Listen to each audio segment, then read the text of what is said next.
Hey everybody, I'm Holly Love. I'm Rich Bonaducci. And you're watching Talk 365. Hopefully. On KJazz.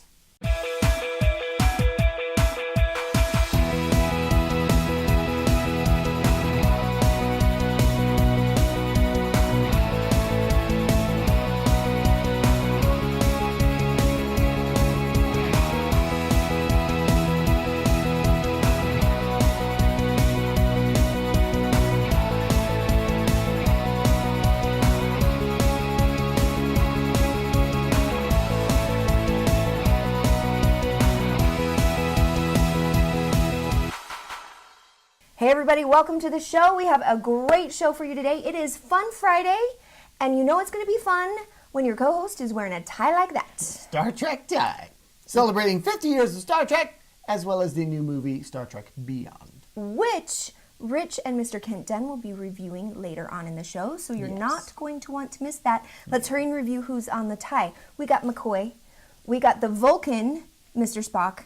We got the Iowan, Mr. Kirk. Captain Kirk. Yes. All true. Yep. And Notice how I knew all of those? Yes. Don't look at the outtakes that I'm sure Rich will post because I knew them all. Don't let him tell you I didn't. She didn't. I did. I totally did. This gets me excited for Comic-Con because do you remember last year when we met the guys who were doing like basically a startup where they left off? Yeah, sure. I want to say episode 13. The Star Trek fan fiction stuff, yeah. Yeah, and the guy who was playing Kirk was such a nice guy. Yep. And the guy who was playing Scotty was the son of the Scotty from the series. James Doohan. Yeah, that was really fun. I'm kind of getting excited now for our whole Comic-Con thing. I think I'm going to be a mermaid. Well, we better make sure that we're allowed to go. We should probably, I should probably call our good friends over there at the Comic-Con and get on the press list. Yes. Okay, I'm going to go ahead and do that. If I forget, you'll remind me or someone will, maybe Suri. Sure I will. Okay. What else, Bonaducci? What's going on? We're chatting with, my buddy Camille. Yes. But you were chatting with him. I got to chat with her. Yes. So, Miss Camille is a life coach. We are continuing our discussion on wellness, and she has a really cool system that is available to you. All the great people in the world have life coaches. Have you ever noticed that? Like That's Oprah, how they got great. Michael Jordan. That's how they got great. Exactly. Sure. So I think we need to make Camille Talk 365's official life coach. Yes. I think that would be awesome. So we're going to be talking wellness with her, which is going to be really fun. And by the way, have you noticed anything new about me? You're all sextered up. Well, that was from the other day. Sexture is a hair term. Don't get confused. Look it up. It's awesome. And yes, my hair is still dry and mealy, and I'm embracing my imperfection that is my hair. Yes. Sexture. I've noticed that you haven't given us the word of the day. Oh my gosh. Okay, I was going to get to something else, but that can wait. We got to do the word of the day. Okay, if you don't know, the word of the day is something we look up right before the show starts, and we have to guess what it means. By we, I mean Rich, and then both of us have to use it at some point during the show. Sometimes it's harder than you think. True. So, the word is Star Trek. Wool gathering. One more time. Star Wool Trek. gathering. Wool gathering. Wool gathering? What does it mean? I'm gonna. That you gather wool. Weirdly enough, that's the second definition, which is, I don't know why it wouldn't be the first definition, because it's It's one word. Wool gathering. wool gathering. Wool. I would. Okay. Well, what's the first definition? The first definition is lollygagging, basically. It means it's a noun, indulgence in idle, fancy, and daydreaming, absent-mindedness. So maybe it came from people just, lollygagging, picking the bits of wool off of the things. While they're gathering wool, they're wool gathering. You don't have to really think when you're doing something like that. So maybe that's the whole history of the word. And then it became, meaning that you're just not paying attention. Wool gathering. Wool gathering. I have never, ever heard that word. Me neither. Like when someone's being absent-minded. And if I had, I would have thought, where's all your wool? Wool gathering professor. It's because they should be wool gathering. The absent-minded professor was never wool gathering. No one ever said that. That is true. I know. He's not. Just saying, I've never. The woolly gathering professor. Tripp says some weird words, and I've never heard him say this word.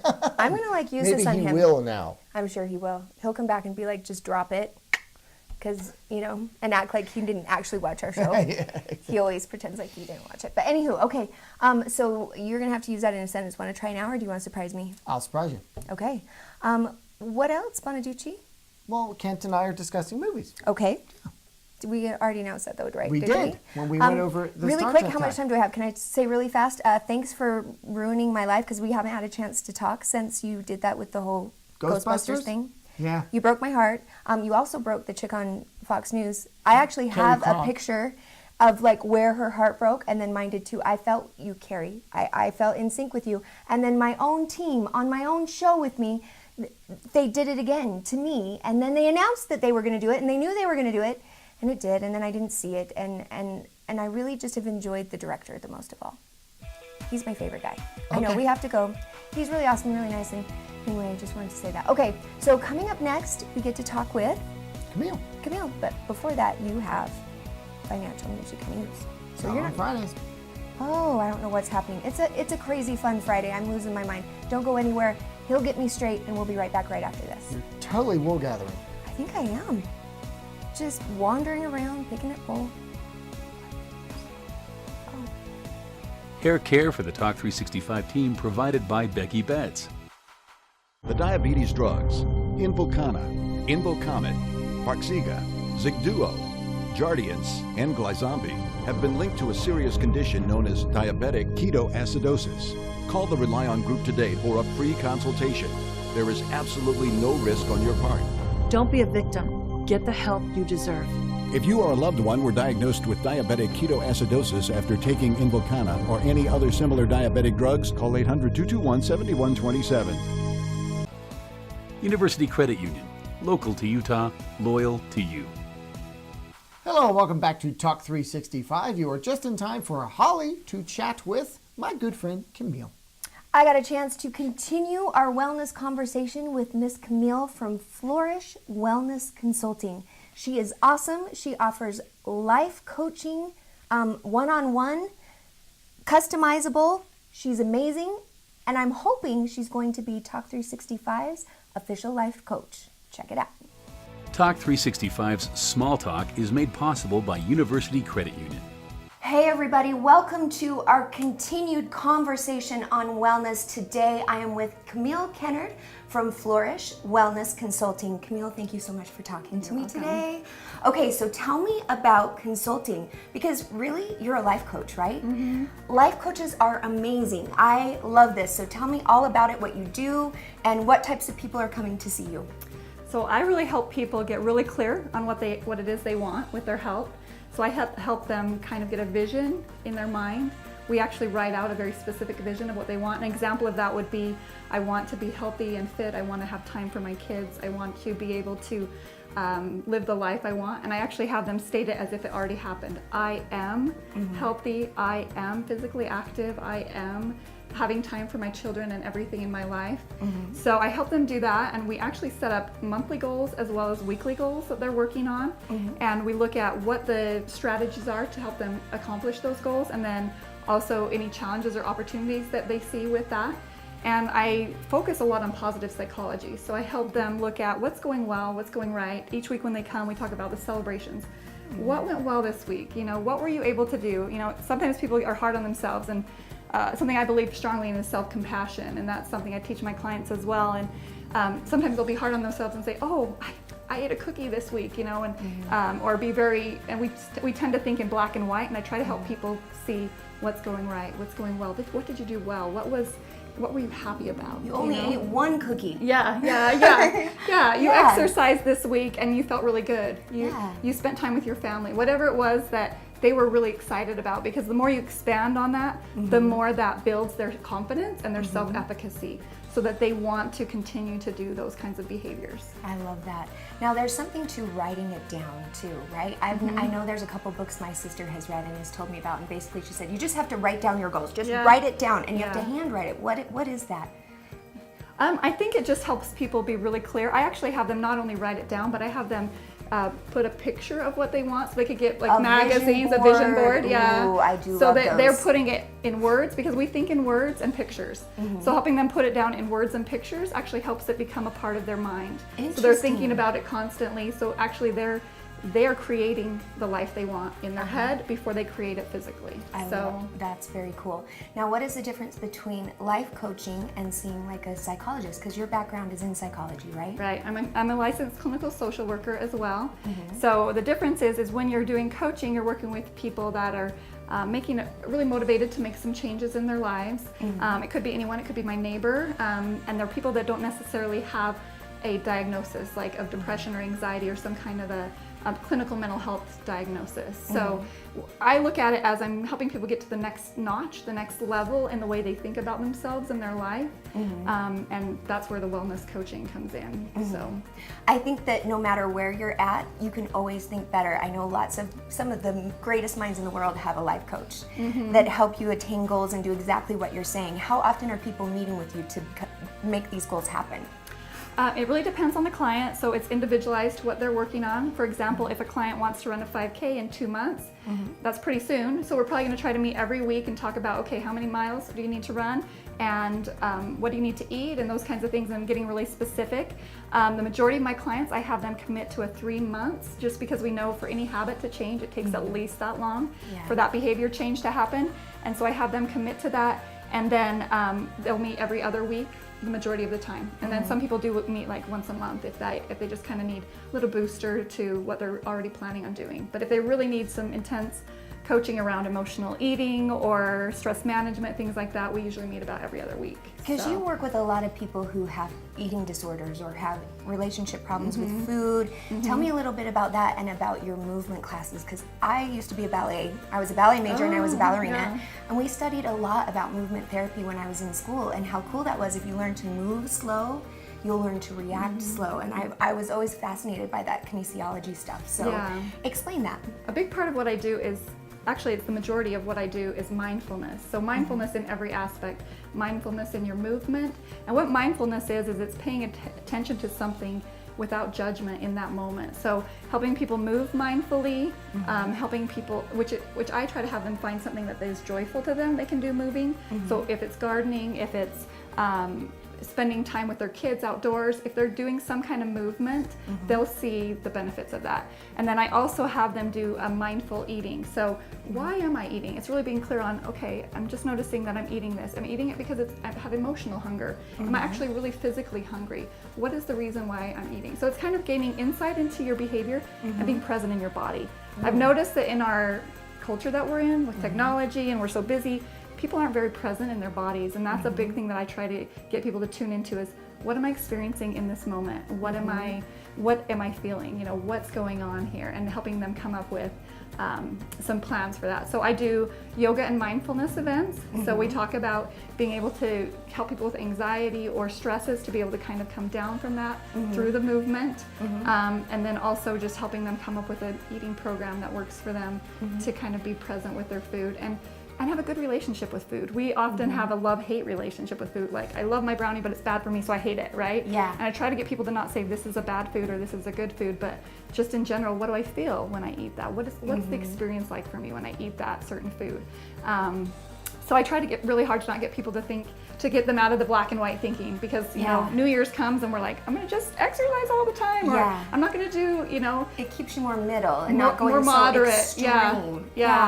Yeah. So helping people kind of moderate their thinking, and also just really tune into what they're feeling and thinking, noticing when they're feeling stress, and helping them have a kind of an emotional care kit of things they can go to that help them decompress from that stressful feeling. So, well, I think anytime somebody has been chronically ill, or maybe not chronically ill to the level of, like they've had cancer forever, but even myself, I think I've been sick for a year with something and I could not find a diagnosis. I couldn't find doctors in and out of ERs. They just all basically said, after they looked at the tests that they were willing to do, you're fine.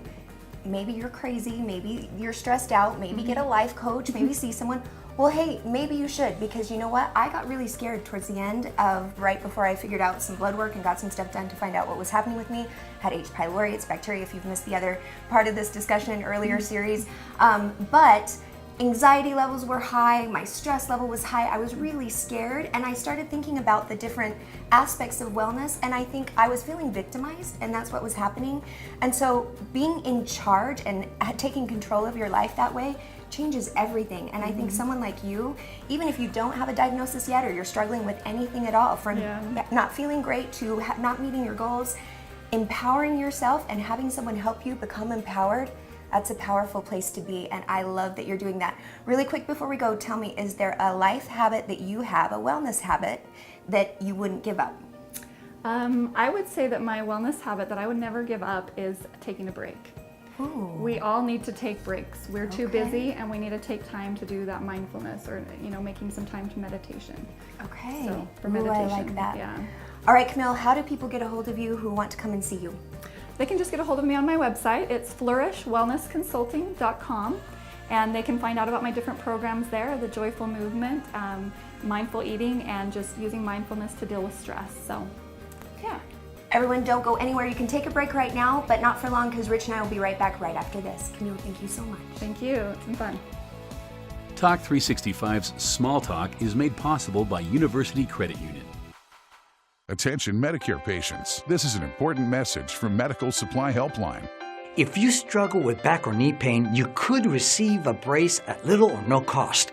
Medical Supply Helpline connects you with a knowledgeable customer service representative that's available right now.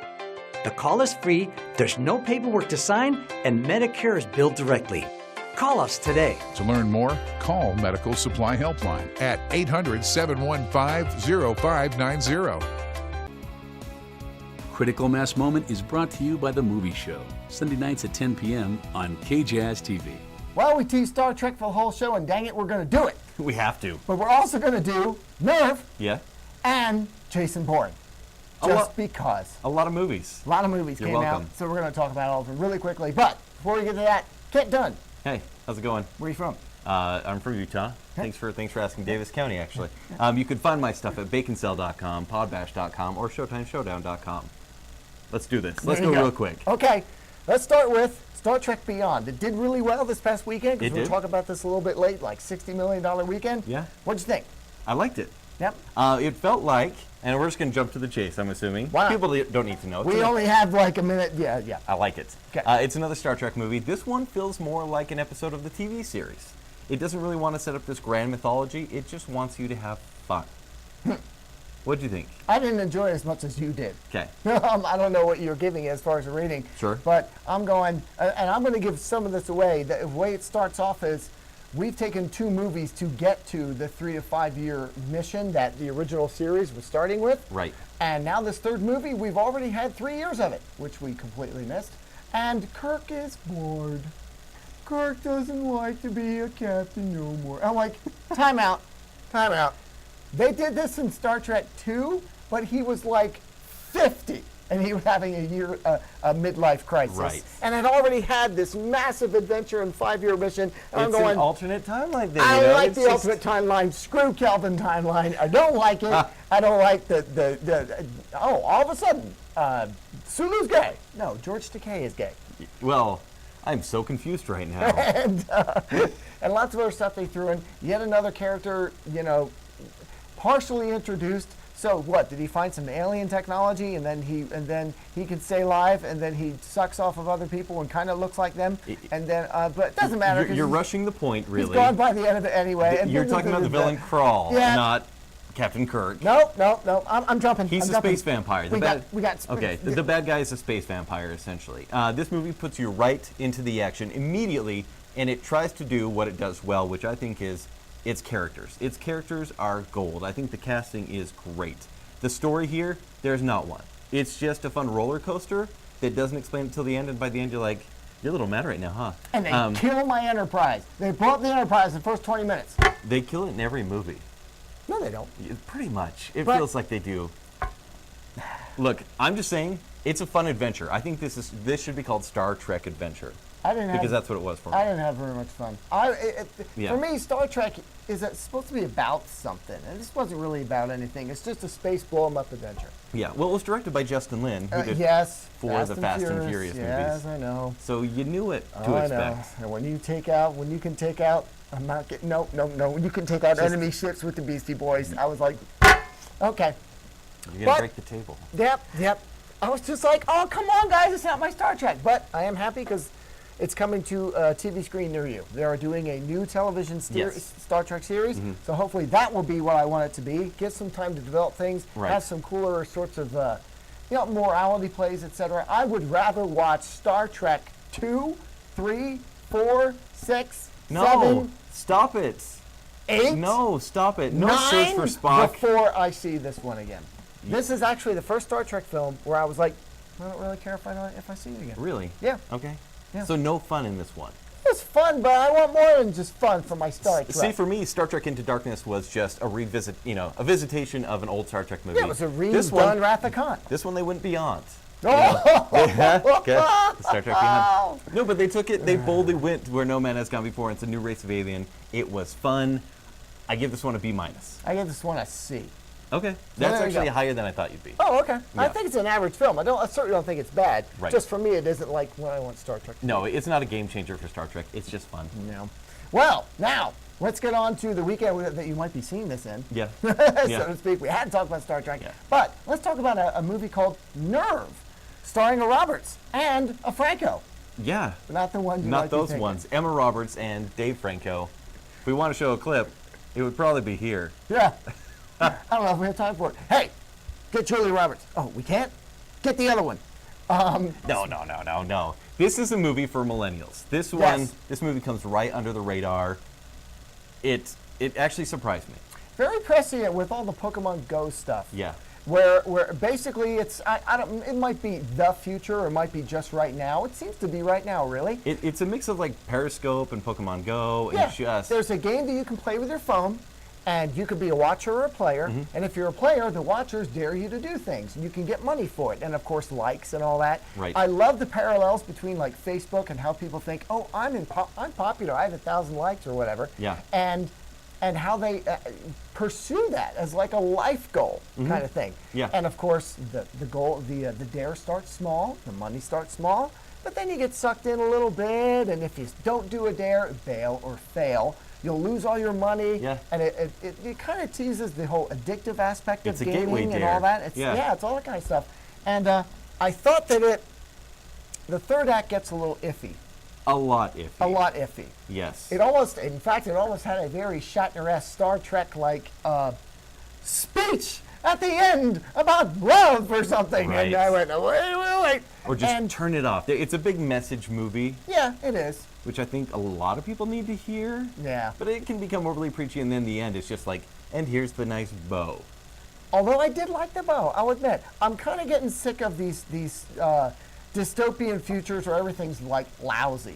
And I was kind of happy that this one had a little bit of a more positive spin to it at the end. I like my dark endings. Well, there you go. But this one is fun. It's intense. I mean, if you're afraid of heights, you're going to be afraid in this movie. And I found myself going, as a kid, I did dumb dares. Oh, yeah, absolutely. And especially if thousands of people were watching. And especially if money was attached. Especially if money was there. It really goes after that whole trifecta of fame, fortune, and with it a little bit of social power because you're the guy. Emma Roberts' character starts doing this, and she's shy. She's shy at first, but now she gets known and gets recognition, and she shows up at a party, and everyone's like, "Yeah, hey!" And she kind of gets the attention that she's never had before, and that feeds into it too. Right. It was a really cool script, I thought. I think this is the first real movie that kind of understands millennials. A lot of movies have tried, and I think failed. But the style with this one, it's not perfect. I think the story falls apart. It gets a little boring. I think if it were honestly an hour long, this would be a crisp.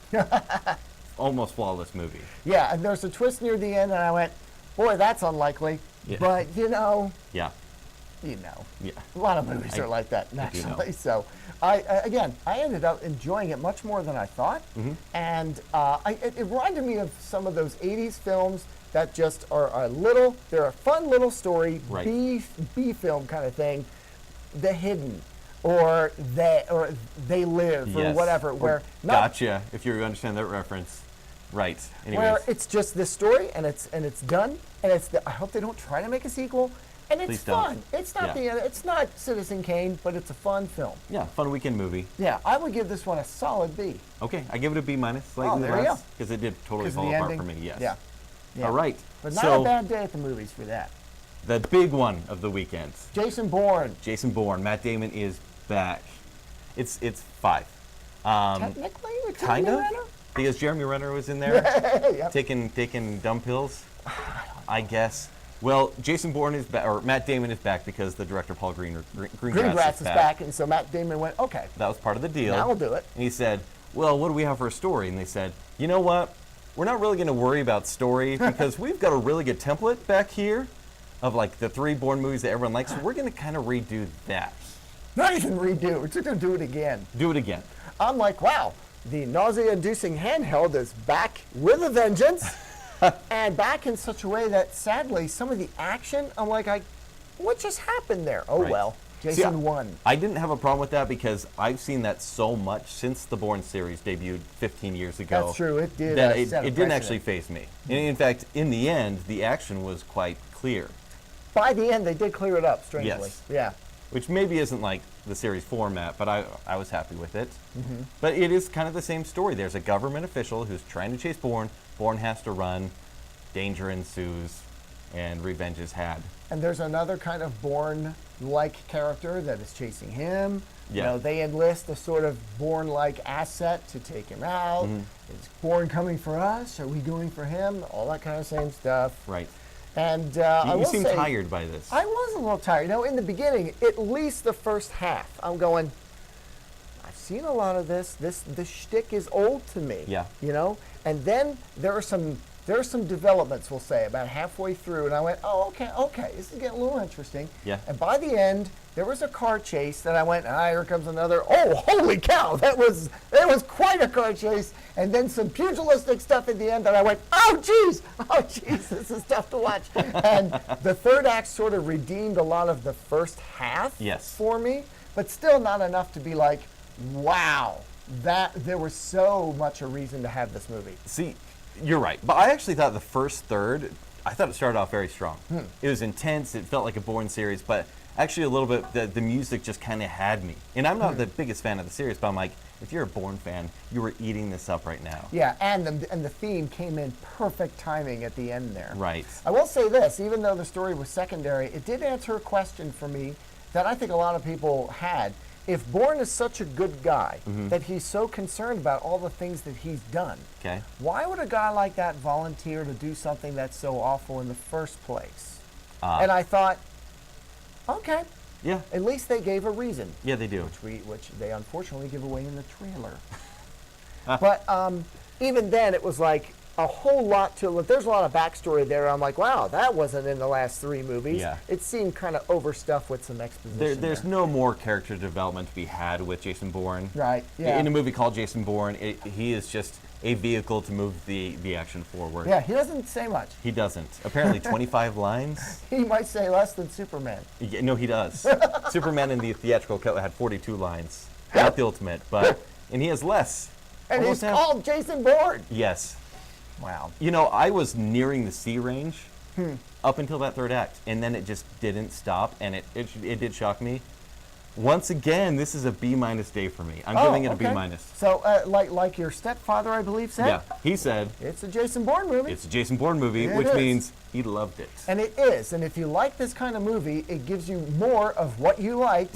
And then in the end, just kind of raises some of the stakes again. Yeah. I'm kind of like getting worn out to car chases, but that one I went, holy cow, they just took that to another level. Yeah. And that's what they do pretty much for the end. And of course, they sort of let it open, just in case. I like all of them. But you know, partly, I think they're done. Maybe they should just be done. they're not going to be done. They're not going to be done. No. If it makes Jeremy money, Renner's like, hey, guys, I'm over here. I can do 5B. 5B. Yeah.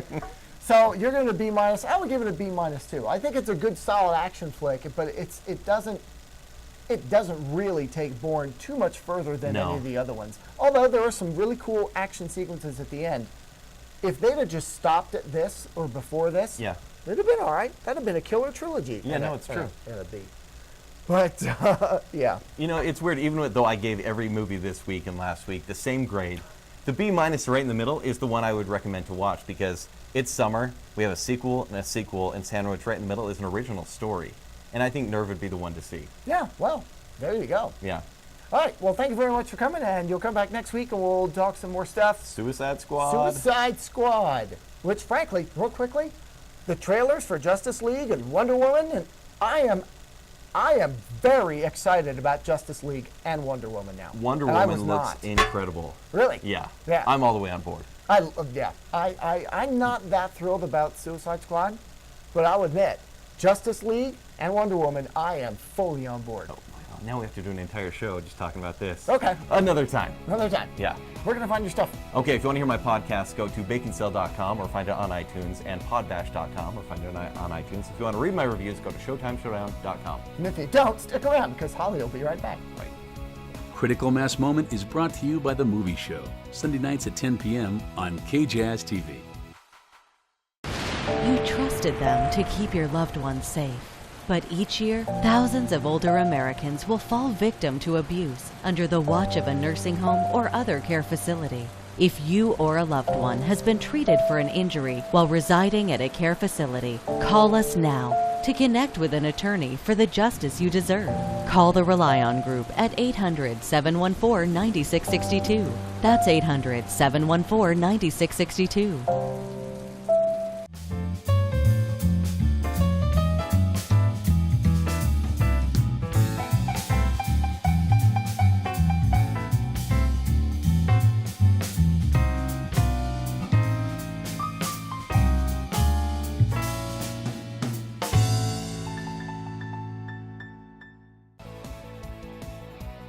Set design provided by Consign and Design. Rich, Yep. stop wool gathering. It's time. I don't think I can read this one. Why? Guy sitting in a bar, those are classic jokes. Well, you could say she's a woman of the night. I think that's allowable. Just give it a try. Just try it, see how it feels. This is her idea. A guy is sitting in a bar when a great-looking woman comes over to him. He's really excited, but it becomes clear that she is a woman of the night. Mm-hmm. And she says, "Hey, handsome, want to play a game? Here's how it works. I'll do absolutely anything you want for $300, as long as you can say it in 3 words." Okay. Guy thinks for a minute, and then he pulls the wallet out of his pocket, lays $300 bills on the bar, and says, "Paint my house." That was good. That wasn't even funny. That was a smart guy. Because you're not going to get someone to paint your house for $300. Never. No. And that's the worst job in the whole wide world. There you go. See, that was a good one. Was it? Thanks, jokes every man should know. I'm a woman and I liked it. When was that book written? Like in the 50s? Wait. Stand by. 2008. Huh. All right. Well, Don, I still like it. I think it's a good book. Don, I still don't. He hates it. All right. Well, thank you so much for joining us today. Thank you, Mr. Kent Dunn, for coming on. We always love Fun Fridays, and I always love your reviews, even if you break my heart. And be sure and tune in on Monday next week, because we'll be right back here, right on this channel, 8:30 every day. Us. I do feel like quite the curmudgeon, because I'm not really liking a lot of the summer films. The big blockbuster things. You should be nicer. If they were better, I'd be nicer. You should. They're not better. You can go I'm anytime. not being nice. We'll just, keep wool gathering here. They need to be better.